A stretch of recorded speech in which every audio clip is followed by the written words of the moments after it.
नमस्कार, आपके साथ मैं हूं विद्यानाथ झा। आइए शुरू करते हैं चक्रव्यूह। देखते हैं कि आज कौन कौन सी खबर आपने चक्रव्यूह में देखने के लिए चुना है और कौन सी खबर बनी है आपकी पहली पसंद। आज राहुल गांधी का बर्थडे है, लेकिन उन्हें गिफ्ट क्यों नहीं अच्छा लगने वाला है? इस खबर को 18% लोग देखना चाहते हैं। यह खबर जनता की पसंद बनी है, तीसरी पसंद बनी है। महाराष्ट्र में Shinde versus Thackeray, fight eight 60, कौन आगे? यह खबर पब्लिक पोल में तीसरे नंबर पर आई है। इसे देखने के लिए 24% लोगों ने अपना वोट किया है। ट्रंप की ईरान से पीस डील में कैसे फंस गए हैं नेतन्याहू, दर्शकों ने दूसरे नंबर पर इस खबर को देखने के लिए पसंद किया है। 26% लोगों ने इसको वोट किया है। इसे शाम को 7:28 पर आपको दिखाने वाला। और जो खबर सबसे ज्यादा आपने पसंद की है, यानी कि जिस खबर को नंबर 1 का रैंक मिला है, वो है क्या राम मंदिर के चंदा चोरों को मिलेगा राजदंड। इस खबर को देखने के लिए 32% दर्शकों ने दिलचस्पी दिखाई और यही चक्रव्यूह में आज आपके लिए कवर स्टोरी भी है। धर्मदंड, जब करोड़ों राम भक्तों का चढ़ावा, उनका विश्वास और 500 साल की तपस्या का फल अगर सच में सीसीटीवी की नजर में रहते हुए लूट लिया जाए, तब न्याय का नाम होता है धर्मदंड। मुख्यमंत्री योगी आदित्यनाथ ने आज अयोध्या में दो टूक कहा कि अपराधी कोई भी हो, बचेगा नहीं। राम मंदिर के चढ़ावे का छलावा करने वाले एक एक दोषी को धर्मदंड मिलेगा। एसआईटी का दूध और पानी का पानी करने का काम है और उसकी रिपोर्ट में यह सब होगा। राम भक्तों ने राम के धाम के लिए 500 साल का इंतजार किया है। 15 दिन और कर लीजिए। आपको बता दूं कि यह कोई साधारण बयान नहीं है जो योगी आदित्यनाथ ने दिया है। यह बहुत बड़ी वार्निंग है। अपराधी कोई हो, नहीं बचेगा, क्योंकि धर्मदंड का समय अब बहुत करीब है। अयोध्या राम मंदिर में चढ़ावा चोरी विवाद के सामने आने के बाद आज योगी आदित्यनाथ पहली बार अयोध्या पहुंचे। राम मंदिर गए, रामलला के दर्शन भी। लेकिन जिस तस्वीर की आज सबसे ज्यादा चर्चा है, वो है योगी आदित्यनाथ का रामलला को चढ़ावा। रामलला के दर्शन करने के बाद योगी आदित्यनाथ ने अपनी जेब से एक लिफाफा निकाला और उसे दान पात्र में पूरी श्रद्धा के साथ चढ़ाया। रामलला के दरबार में योगी का चढ़ावा चढ़ाना अपने आप में एक मैसेजिंग है कि चढ़ावे में सेंधमारी करने वालों की अब खैर नहीं है। मेरा भी यही मानना है कि जिन लोगों ने भी भगवान राम के मंदिर को अपनी कमाई का अड्डा बना लिया, उन्हें अब धर्मदंड मिलना ही चाहिए। वैसे योगी ने राम मंदिर में चढ़ावा चोरी को मुद्दा बनाकर राजनीति करने वालों को भी अपने खास अंदाज में आज लपेटा। उस पर आगे आपको बताने वाला हूं। सबसे पहले एसआईटी जांच की फंडिंग के बारे में आपको बता देता हूं। पिछले 5 दिनों में एसआईटी अयोध्या में डटी हुई है। जिम्मेदार लोगों से पूछताछ कर रही है, जिन पर आरोप लग रहे हैं, जिन पर कोई भी संदेह है, उनसे पूछताछ की जा रही है। और पिछले 5 दिनों में एसआईटी ने क्या क्या किया है, किन किन बड़े लोगों से पूछताछ की है, किससे क्या सवाल किए गए हैं, किसने क्या जवाब दिया है, सूत्रों के हवाले से हमारे पास सारी जानकारियां हैं। आज सब कुछ एक एक करके आपको बताऊंगा। सबसे पहले आप यह जान लीजिए कि अयोध्या में चल रही एसआईटी जांच अब सिर्फ कैश गिनती की गड़बड़ी तक सीमित नहीं दिखाई दे रही है। सूत्रों के मुताबिक जांच के चौथे दिन कई ऐसी जानकारियां सामने आई हैं जिन्होंने पूरे चढ़ावा सिस्टम पर सवाल खड़े कर दिए। क्योंकि सूत्रों के मुताबिक एक श्रद्धालु ने रामलला को सोने का हार और चरण पादुका भेंट की, लेकिन जब एसआईटी ने उसका रिकॉर्ड खंगाला तो सवाल खड़ा हो गया। अब वो हार और चरण पादुका कहीं भी रिकॉर्ड में है ही नहीं। सूत्र बताते हैं कि एसआईटी की टीम ने हार को लेकर मंदिर के पुजारी से भी पूछताछ की। अब पूछताछ के दौरान पुजारी ने कहा है कि पर्व के दिन हार और चरण पादुका रामलला को पहनाकर शाम को टिन्नू यादव को सौंप दिए गए थे। और इसके बाद जब टिन्नू यादव से पूछताछ हुई तो उन्होंने बताया कि चढ़ावे में आने वाले आभूषणों को गलाकर सोने की ईंट बनवा दी गई। लेकिन जांच में अब तक ऐसा कोई रिकॉर्ड नहीं मिला जिससे यह साफ हो सके कि उस विशेष हार और चरण पादुका को गलाकर कोई ईंट बनाई गई। सवाल सिर्फ एक हार का नहीं है, सवाल उस पूरे सिस्टम का है जिसमें कीमती चढ़ावा मंदिर तक पहुंचता है, लेकिन उसके बाद उसकी जानकारी रिकॉर्ड में दिखाई ही नहीं देती। हद हो जाती। सूत्रों की माने तो जानकारी एसआईटी को मिल रही है और जो जानकारी एसआईटी को मिल रही है उसके आधार पर एसआईटी जांच कर रही है। लेकिन चढ़ावे में चढ़ी कुछ जेवर और कुछ ऐसे चढ़ावे भी हैं जिनकी जानकारी ही नहीं है। अब जानकारी नहीं है तो एसआईटी उसकी जांच क्या करेगी? आप सोचिए। राम मंदिर ट्रस्ट के महासचिव चंपत राय के करीबी माने जाने वाले टिन्नू यादव की भूमिका पर शुरुआत से ही सवाल खड़े हो रहे हैं। सूत्रों के मुताबिक एसआईटी जांच में यह भी सामने आया है कि टिन्नू यादव का काम मंदिर परिसर में साफ सफाई से जुड़ा हुआ था, लेकिन टिन्नू यादव चढ़ावा प्रक्रिया में भी सक्रिय भूमिका निभा रहा था। अब एसआईटी यह समझने की कोशिश कर रही है कि चढ़ावा के हिसाब किताब में टिन्नू यादव की क्या भूमिका थी, दखलंदाजी क्यों हुई उसकी, और कितनी दखलंदाजी थी उसकी, और अगर सच में दखलंदाजी थी तो फिर इतने सेंसिटिव प्रोसेस तक उसकी पहुंच बनी कैसे, किसने उसको वहां तक पहुंचाया। सूत्रों के मुताबिक एसआईटी अपनी जांच में तमाम कड़ियों को जोड़ने में लगी हुई है। मसलन चढ़ावा जब राम मंदिर में आया, फिर उसे किसने लिया, चढ़ावे की जानकारी किसने दर्ज की, चढ़ावे को मंदिर में किसने सुरक्षित रखा और किसने बैंक या स्टोर तक उसे पहुंचाया। सूत्रों की माने तो एसआईटी को इन सभी चरणों में ऐसी खामियां मिली हैं जहां कथित तौर पर गड़बड़ी की आशंका से इनकार नहीं किया जा सकता है। यानी कि राम मंदिर में चढ़ावे को रिकॉर्ड पर रखने का सिस्टम तो बना था, लेकिन उस सिस्टम की निगरानी कितनी मजबूत थी, यह आप सोचिए। यही अब जांच का सबसे बड़ा विषय बन गया है, सबसे बड़ा मुद्दा बन गया है। और सूत्रों के मुताबिक एसआईटी को यह भी जानकारी हाथ लगी है कि ट्रस्ट के बैठकों में नगद चढ़ावे की चर्चा तो थी, लेकिन चढ़ावे में चढ़े सोने और चांदी के गहनों की जानकारी सभी सदस्यों के सामने नहीं रखी जाती। क्यों नहीं रखी जाती? यहीं से एसआईटी टीम की शक और गहरी होती चली गई, क्योंकि अगर करोड़ों रुपए कीमत के जेवरात का प्रॉपर रिकॉर्ड मौजूद नहीं है तो फिर उनकी निगरानी कैसी हो रही थी, और अगर निगरानी हो रही थी तो उसका प्रॉपर रिकॉर्ड क्यों नहीं है, और है तो कहां है, किसके पास है। सूत्रों के मुताबिक एसआईटी की जांच के चौथे दिन राम मंदिर ट्रस्ट के स्थायी 11 ट्रस्टी में से एक डॉक्टर अनिल मिश्रा से पूछताछ हुई। अनिल मिश्रा अपनी आंखों का इलाज करने के लिए बाहर गए हुए थे। वापस आते ही एसआईटी के सामने वो पेश हो गए। सूत्रों के मुताबिक एसआईटी ने उनसे पूछा कि चढ़ावे की गिनती के दौरान उनकी भूमिका क्या थी, दान की गिनती के दौरान कहां रहते थे वो, आभूषणों का लेखा जोखा कैसे करते थे या कैसे लेखा जोखा उसका तैयार होता था, और पूरी प्रक्रिया की निगरानी कैसे होती। सूत्रों के मुताबिक इन सभी सवालों के जवाब अनिल मिश्रा ने दे दिए।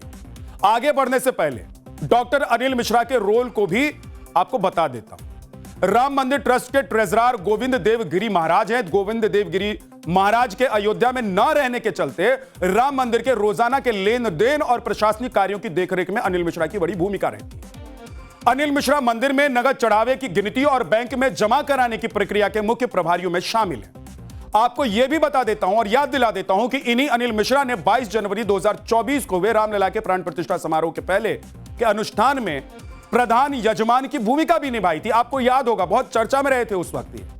वहीं आपको यह भी बता देता हूं कि एसआईटी की टीम अनिल मिश्रा से पहले ट्रस्ट के महासचिव चंपत राय का बयान भी दर्ज कर चुकी है। सूत्रों की माने तो एसआईटी की पड़ताल में एक और बड़ी जानकारी हाथ लगी। सूत्र बताते हैं कि बैंक अधिकारियों से जुड़ी पूछताछ में सामने आया है कि जो बैंक कर्मी कैश काउंटिंग करते थे वो आउटसोर्सिंग पर रखे गए और उनकी नियुक्ति चंपत राय के कहने पर ही हुई। और इतना ही नहीं, सूत्रों के हवाले से एसआईटी को यह पता चला है कि पूरा राम मंदिर ट्रस्ट चंपत राय, अनिल मिश्रा और गोपाल राव तक ही सीमित रह गया है। सारे फैसले, एक एक फैसले यही तीन लोग क्या करते हैं। चढ़ावा चोरी विवाद पर राम मंदिर निर्माण समिति के अध्यक्ष और पूर्व आईएएस अधिकारी नृपेंद्र मिश्रा ने टाइम्स ऑफ नवभारत की senior executive editor Rubika Liyaquat से बातचीत और यह माना कि चढ़ावे पर खुला डाका डाला गया है। आप मंदिर निर्माण समिति के अध्यक्ष रहे हैं। राम मंदिर ट्रस्ट में सर मैं देख रही हूं 30 सदस्य हैं। इतनी बड़ी लापरवाही, किसी को कानों कान भनक तक नहीं पड़ना, यह कैसे संभव हो सकता है? कहीं तो कोई लूप होल होगा, कहां कमी रह गई? क्या लग रहा है आपको? निश्चित कमी है। और जैसा आपने कहा कि मैं भी ट्रस्ट का पदेन ट्रस्टी हूं, तो रिफ्लेक्शन तो मेरे ऊपर भी पड़ रहा है। और आपने जो कहा कि कहीं ना कहीं कोई लीकेज होगा सिस्टम में, तो सही माने में लीकेज जो था, दो चीजें उभर कर आएंगी। हाँ। एक तो उभर कर आएगी कि जो इनफॉर्मल एडमिनिस्ट्रेशन है, जो ट्रस्ट का इनफॉर्मल एक प्रशासन है, मैनेजमेंट की स्टाइल है, वह कदाचित बहुत कमजोर कड़ी है। अच्छा,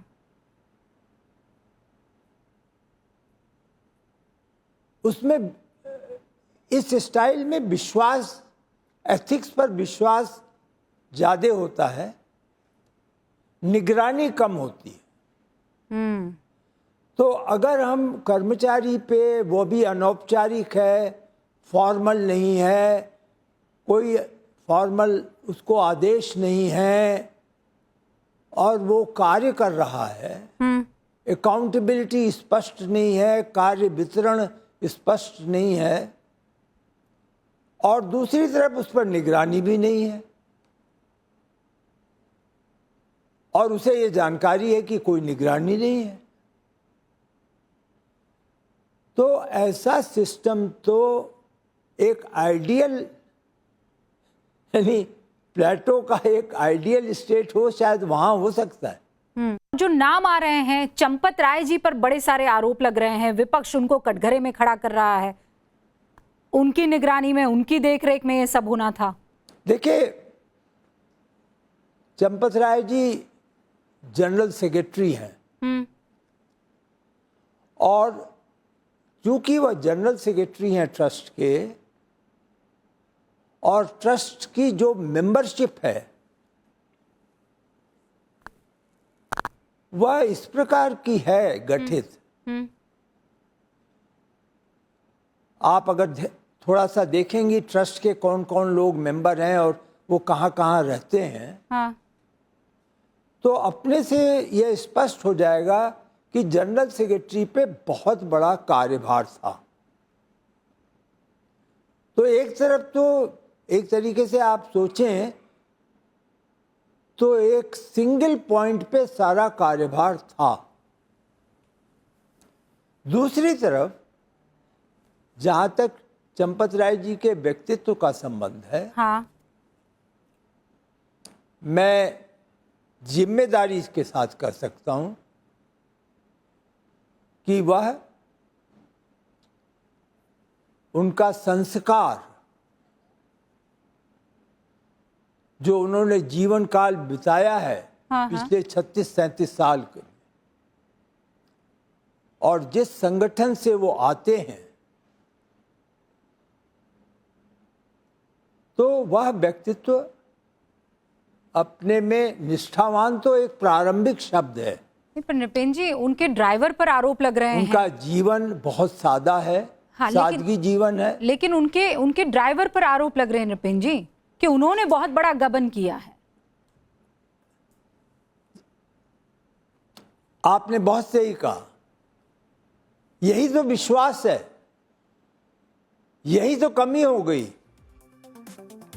आपने सुन लिया कि राम मंदिर निर्माण समिति के अध्यक्ष नृपेंद्र मिश्रा अपने इंटरव्यू में चंपत राय को क्लीन चिट दे रहे हैं। वहीं यूपी के डिप्टी सीएम केशव प्रसाद मौर्य ने राम मंदिर और चंपत राय को लेकर बड़ा बयान दिया है। उन्होंने सीएम योगी के अयोध्या कार्यक्रम से चंपत राय को अलग रहने और चंपत राय पर लगने वाले आरोपों पर जवाब देते हुए कहा है कि चंपत राय आदरणीय, पूजनीय और रामकाज के लिए समर्पित राम भक्त। जिसके बाद समाजवादी पार्टी के प्रवक्ता ने उनके बयान को अलग ही एंगल दे दिया।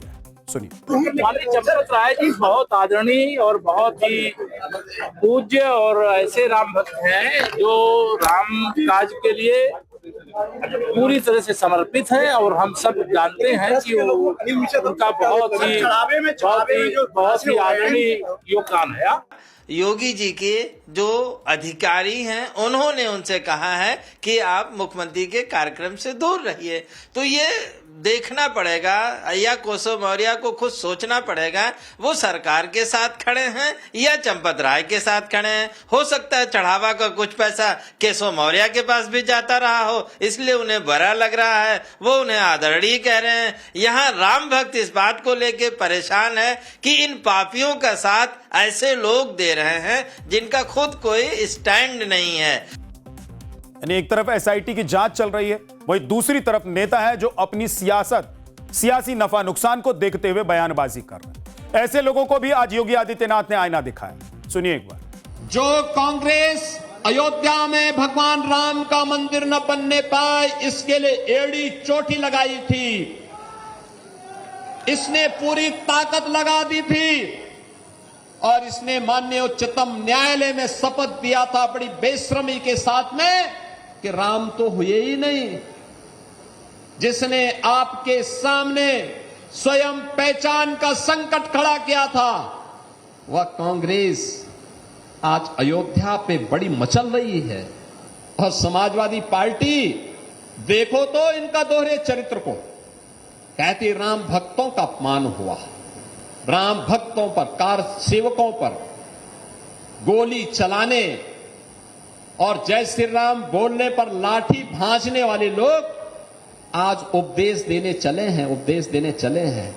लेकिन हम अयोध्या को बदनाम करने वाले, राम जन्मभूमि मंदिर को अपमानित करने वाले लोगों के बहकावे में कतई ना आए। ये लोग कभी नहीं चाहेंगे कि अयोध्या का नाम हो।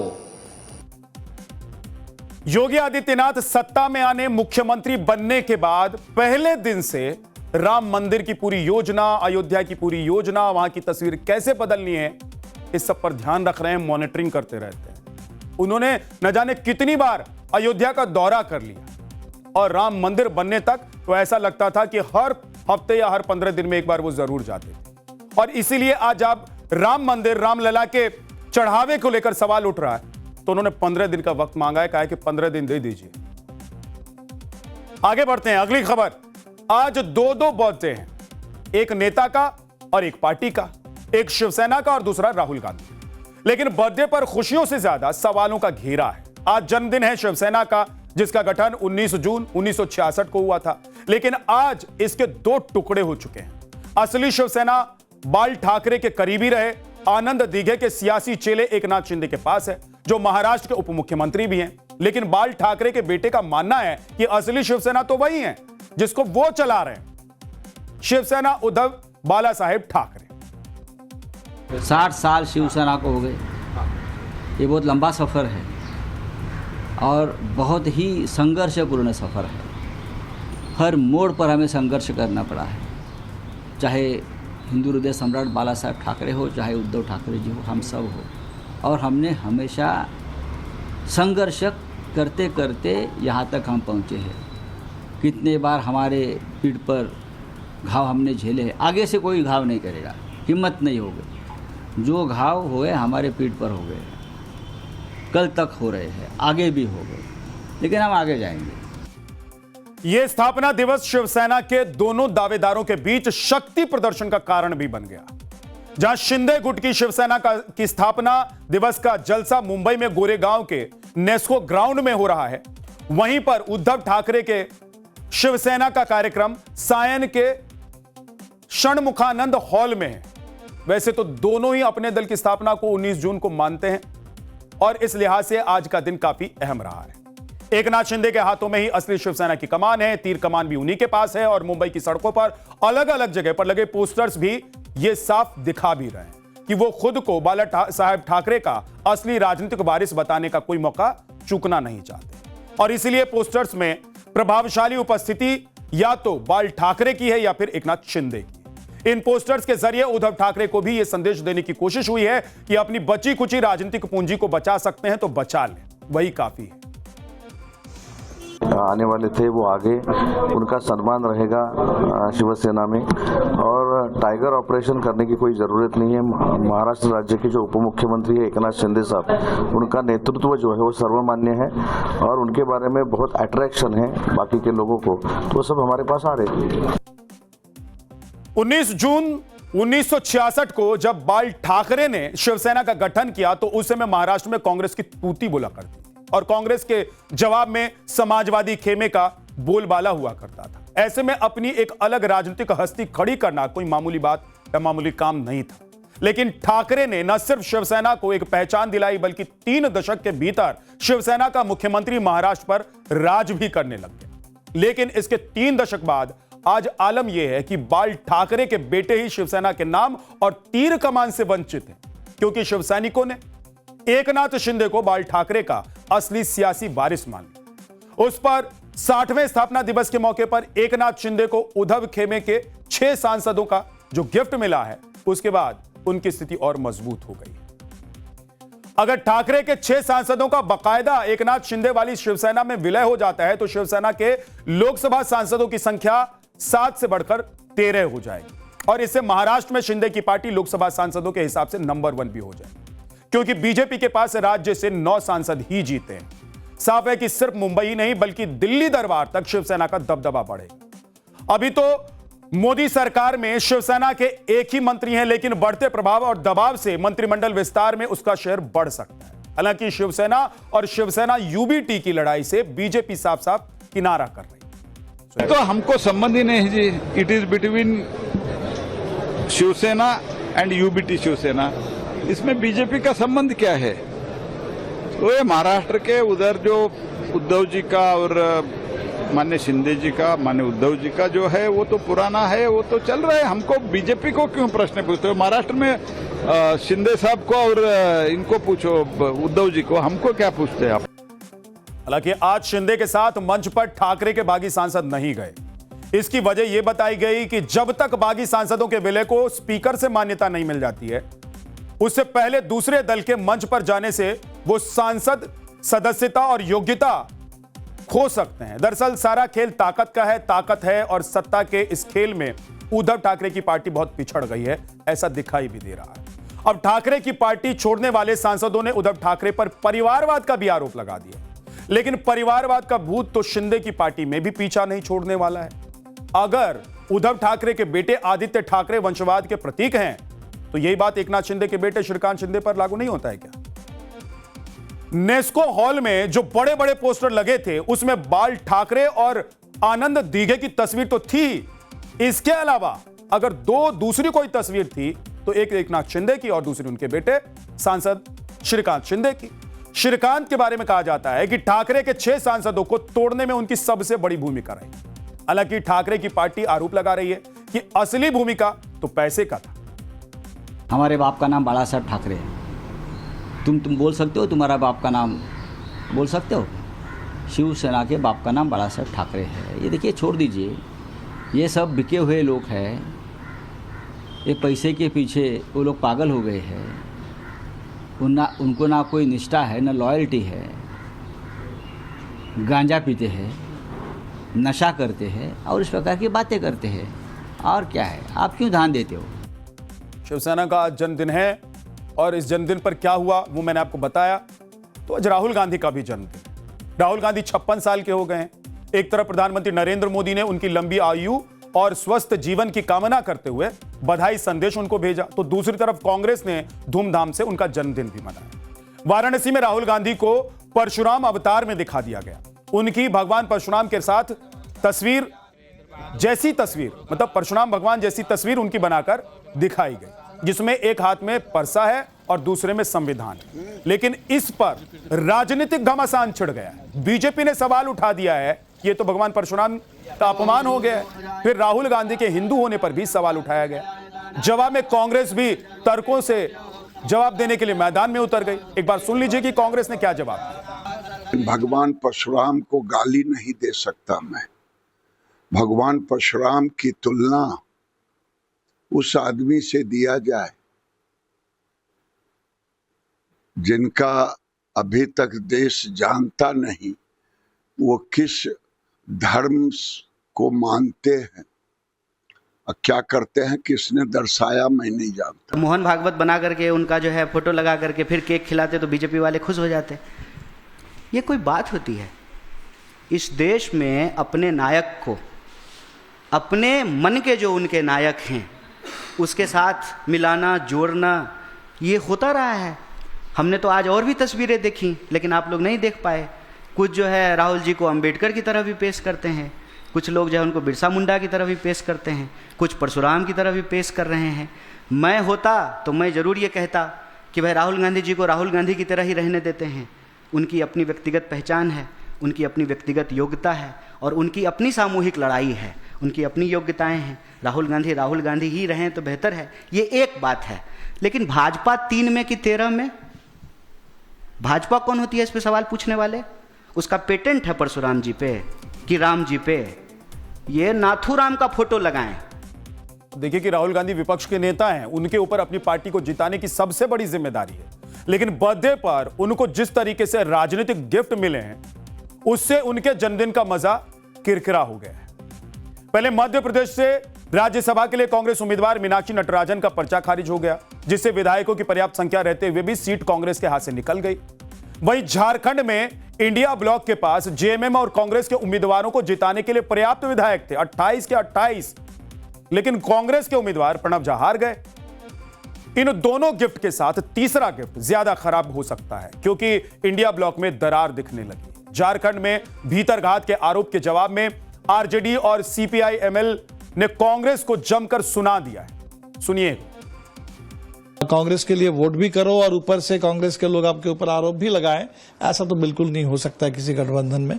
इसलिए हमने उनसे लिखा है कि भाई ये गठबंधन धर्म के खिलाफ है, आपस में जो हमारे बीच में जो विश्वास होना चाहिए उसके बिल्कुल खिलाफ है, और आप इस पर रोक लगाएं। कांग्रेस के लोग जो इस तरह का झूठा आरोप लगा रहे हैं, इस पर बिल्कुल रोक लगनी चाहिए। दरअसल बिहार से जब राज्यसभा के लिए चुनाव हो रहे थे तो इंडिया ब्लॉक एक सीट निकाल सकता था, लेकिन कांग्रेस के 3 विधायकों ने तो खुल्लम खुल्ला कह दिया था कि वो आरजेडी के उम्मीदवार को क्यों वोट देते, जब पार्टी की तरफ से किसी ने कहा ही नहीं था कि भाई वोट दे दो। आज उन्हीं विधायकों के बयान को तेजस्वी यादव की पार्टी ने ट्वीट भी कर दिया। तो नेता का जो आदेश होगा वो हम लोग काम करेंगे। नेता बोला आप लोग स्वतंत्र है, अरे हमको प्रत्याशी पसंद नहीं था इसलिए हम लोग वोट नहीं किए, ये सच्चाई है। महागठबंधन का उम्मीदवार डिक्लेयर कहाँ किया गया था कि महागठबंधन का उम्मीदवार है? तो आरजेडी का उम्मीदवार था, तो हम लोग को तो नहीं कहा गया भाई महागठबंधन का उम्मीदवार है। दूसरी बात है कि जो उम्मीदवार थे वह हम लोगों के सिद्धांत के अनुरूप नहीं थे, इसलिए मैंने वोट नहीं दिया। अब लग रहा है कि वोटिंग करने की जरूरत नहीं है, चलकर आराम से रहने की जरूरत है। इसके बावजूद भी मैं पटना में रहा और मेरे पार्टी की तरफ से कोई उस तरह की आदेश नहीं हुआ कि आपको महागठबंधन का वोटिंग करना है। तो गजब चल रहा है, अपनी डपली अपना राग। अंतरात्मा की आवाज सुनकर विधायक और नेता पार्टी से अलग होकर चले जा रहे हैं। और देखिए कि पार्टी के जो अध्यक्ष हैं उसको ट्वीट करके बता भी रहे हैं कि देखिए विधायकों ने जब वोट नहीं दिया था तो क्यों नहीं दिया था। लेकिन कुछ दिनों पहले टीएमसी में जब फूट हुई तो खबर तेजी से उड़ने लग गई कि कांग्रेस में टीएमसी का विलय हो जाएगा। लेकिन झारखंड से राज्यसभा चुनाव ने कांग्रेस की ताकत का गुब्बारा फोड़ दिया है। अगर पिछले राज्यसभा चुनावों की बात करें तो फरवरी 2024 में हिमाचल प्रदेश में 6 विधायकों की क्रॉस वोटिंग के कारण अभिषेक मनु सिंह भी चुनाव हार गए थे, कांग्रेस के इतने बड़े नेता। और इसी साल मार्च में ओडिशा में 3 कांग्रेसी विधायकों की क्रॉस वोटिंग से बीजेपी समर्थित उम्मीदवार की जीत हो गई। उसी वक्त हरियाणा में कांग्रेस के 5 विधायकों ने क्रॉस वोटिंग कर दी। गनीमत रही कि कांग्रेस उम्मीदवार करमवीर बौद्ध चुनाव जीत गए, नहीं तो वो भी हार जाते। और उसी समय बिहार में 3 कांग्रेस विधायकों ने वोटिंग नहीं की तो इंडिया ब्लॉक के एडी सिंह चुनाव हार गए। 4 वोट कम होने से इंडी गठबंधन के धर्मेंद्र धारी सिंह हार गए। आप सोचिए कि किसी गठबंधन में, किसी अलायंस में ऐसा होता है क्या? भाई अलायंस का मतलब, गठबंधन का मतलब ही होता है कि कदम ताल करेंगे, कंधे से कंधा मिलाएंगे और कदम से कदम मिलाएंगे, जहां जरूरत पड़ेगी एक दूसरे का हाथ पकड़ लेंगे। लेकिन ये नेता है कि कह रहे हैं कि भाई हमको क्यों बताया, किसी ने बोला कि अपनी आत्मा की आवाज से वोट दीजिए तो दे दिया।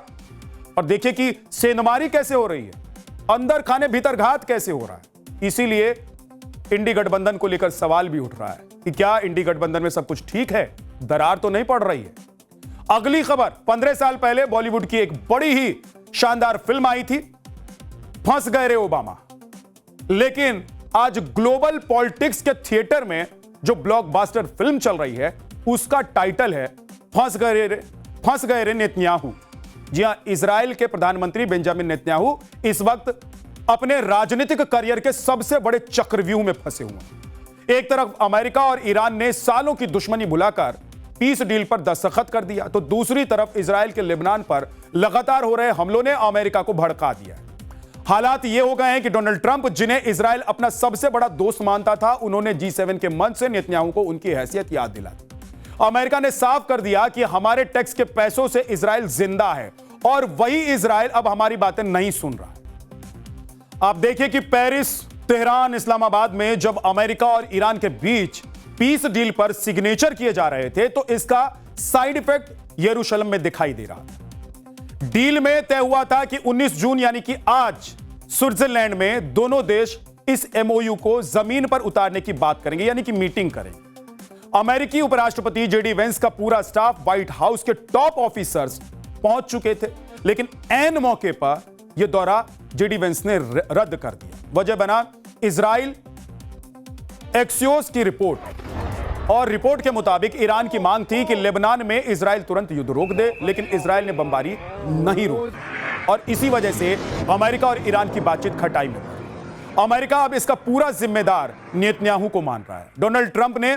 G7 में सरेआम इजरायली PM की धज्जियां उड़ाते हुए तमाम बातें कह दी। ट्रंप ने नेतन्याहू को छोटा पार्टनर कहकर दुनिया के सामने जलील कर दिया। सुनिए कि ट्रंप ने उस वक्त क्या कहा। ट्रंप के इस बदले रुख से अमेरिका के कट्टर दक्षिणपंथी भी हैरान है। मशहूर अमेरिकी पत्रकार टकर कार्लसन ने यहां तक कह दिया कि ट्रंप अब नेतन्याहू की तुलना अल कायदा से कर रहे हैं। टकर कार्लसन ने यह शब्द बताते हुए कहा है कि अमेरिका में अब इजराइल के लिए सहानुभूति खत्म हो रही है और इसकी कमान खुद अमेरिकी राष्ट्रपति, उपराष्ट्रपति JD वेंस ने संभाल ली है। JD वेंस ने इजराइल की कैबिनेट को जो खरी खोटी सुनाई है, वैसी जरूरत आज तक किसी अमेरिकी नेता ने नहीं की। वेंस ने साफ कर दिया कि अगर इजराइल सोचता है कि वो ईरान को पर्शियन लीबिया बना देगा और अमेरिका उसका साथ देगा तो वो मुगालते में ना रहे। और अगर आप ये सोच रहे हैं कि बात यहीं रुक गई, तो बात यहीं नहीं रुकी। JD वेंस ने इजराइल को साफ याद दिला दिया कि वो अमेरिका के टुकड़ों पर पल रहा है। अमेरिकी उपराष्ट्रपति का इजराइल पर एक और बयान आप सुन लीजिए और फिर सोचिए कि चल क्या रहा है। JD वेंस के इस बयान के बाद नेतन्याहू बैकफुट पर आ गए हैं। जी हां, घबराए हुए नेतन्याहू अब अमेरिका के साथ इजराइल के दशकों पुराने रिश्तों को बचाने की गुहार लगा रहे हैं। उन्हें समझ में आ गया है कि अगर ट्रंप और वेंस ने हाथ खींच लिया तो इजराइल दुनिया में बिल्कुल भी अकेला पड़ जाएगा। लेकिन इजराइल की सेना और मंत्री अभी भी लगाम से बाहर दिखाई दे रहे हैं। अमेरिकी चेतावनी और नेतन्याहू की रिश्ते बचाने की कोशिशों के बीच भी इजरायली सेना ने रात भर दक्षिणी लेबनान पर बमबारी की है, जिसमें 16 लोगों के मारे जाने की खबर है। आप जो तस्वीरें इस वक्त देख रहे हैं वो साउथ लेबनान पर इजरायली हमले की ताजा तस्वीरें हैं। कल पूरी रात और आज दिन में भी इजरायली हमलों से साउथ लेबनान दहलता है। और इतना ही नहीं, इजरायली डिफेंस फोर्सेस यानी कि IDF ने लेबनान से पीछे हटने से साफ इनकार किया। IDF ने दक्षिणी लेबनान में अपनी मौजूदगी का नया नक्शा भी जारी कर दिया है। IDF ने साफ कहा है कि सैनिकों को वापस बुलाने की फिलहाल कोई भी योजना नहीं है। तो वहीं इजराइल रक्षा मंत्री कह रहे हैं कि इजराइल को कोई डिक्टेट नहीं कर सकता है। इधर फ्रांस के राष्ट्रपति इमैनुअल मैक्रों ने चेतावनी दी है कि नेतन्याहू को समझदारी दिखानी होगी। मैक्रों ने कहा है कि ट्रंप का रुख इजराइल के प्रति बदल गया है और नेतन्याहू को भी यह समझना होगा। आप देखिए कि इजराइल की जो पॉलिसी है वो नेतन्याहू को सिर्फ अंतरराष्ट्रीय स्तर पर ही नहीं ले डूब रहा है, बल्कि उनके अपने घर में भी उनके लिए बड़ी दिक्कत खड़ी कर रहा है।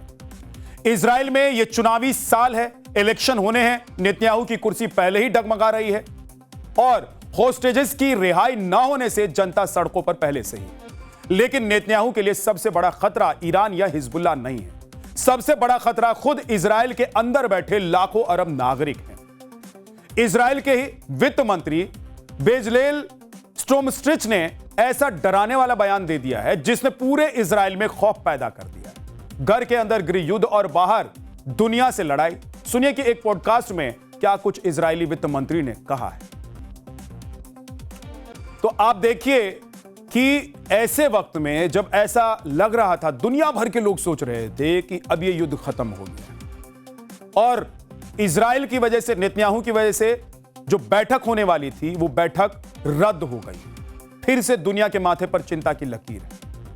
दरअसल आपको बता दें कि लेबनान में इजरायली सैनिकों की मौत से नेतन्याहू सरकार बौखलाई हुई है। इजराइल के कट्टरपंथी राष्ट्रीय सुरक्षा मंत्री बेग गवीर ने तो यहां तक कह दिया है कि पूरा लेबनान जलना चाहिए। हर इजरायली मां के आंसू के बदले 1000 लेबनानी माताओं को रोना चाहिए। पीएम नेतन्याहू ने सेना को वापस बुलाने से इनकार कर दिया, लेकिन नेतन्याहू का असली डर बॉर्डर पर नहीं, बॉर्डर के अंदर है। चुनावी साल में नेतन्याहू की इमेज एक सुरक्षा देने वाले नेता के से युद्ध में झोंकने वाले नेता की बन गई और अपनी सत्ता बचाने के लिए नेतन्याहू अब अमेरिका में लॉबिंग कर रहे हैं।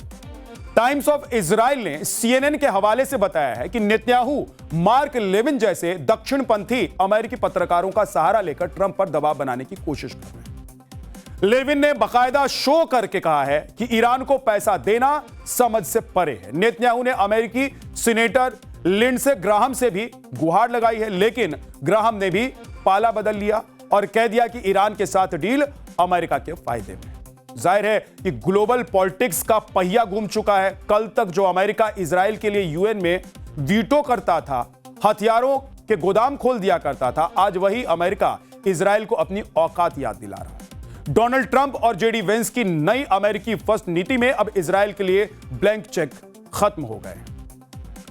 अमेरिका के राष्ट्रपति डोनाल्ड ट्रंप के एक अजीब दावे ने नया विवाद खड़ा कर दिया है। ट्रंप ने एक इटालियन मीडिया को दिए इंटरव्यू में कहा है कि फ्रांस के G7 समिट में इटली की पीएम जॉर्जिया मेलोनी ने उनके साथ फोटो खिंचवाने की मिन्नतें की थी। ट्रंप के मुताबिक उन्हें मेलोनी पर तरस आ गया था और इसलिए वो राजी भी हो गए। इस पर मेलोनी ने तुरंत पलटवार करते हुए ट्रंप के दावे को सिरे से खारिज कर दिया और इस पूरे बातचीत को लेकर मनगढ़ंत इसे करार दे दिया। इतना ही नहीं, विवाद इतना बढ़ गया कि इटली के विदेश मंत्री का प्रस्तावित अमेरिकी दौरा रद्द हो गया है। डोनाल्ड ट्रंप बड़बोलेपन में कभी कुछ भी बोल जाते हैं और अब देखिए कि मेलोनी ने उनको जवाब दे दिया है, जैसे ही डोनाल्ड ट्रंप ने उनको लेकर एक टिप्पणी की। चक्रव्यूह में अब आपके व्यू की बारी है।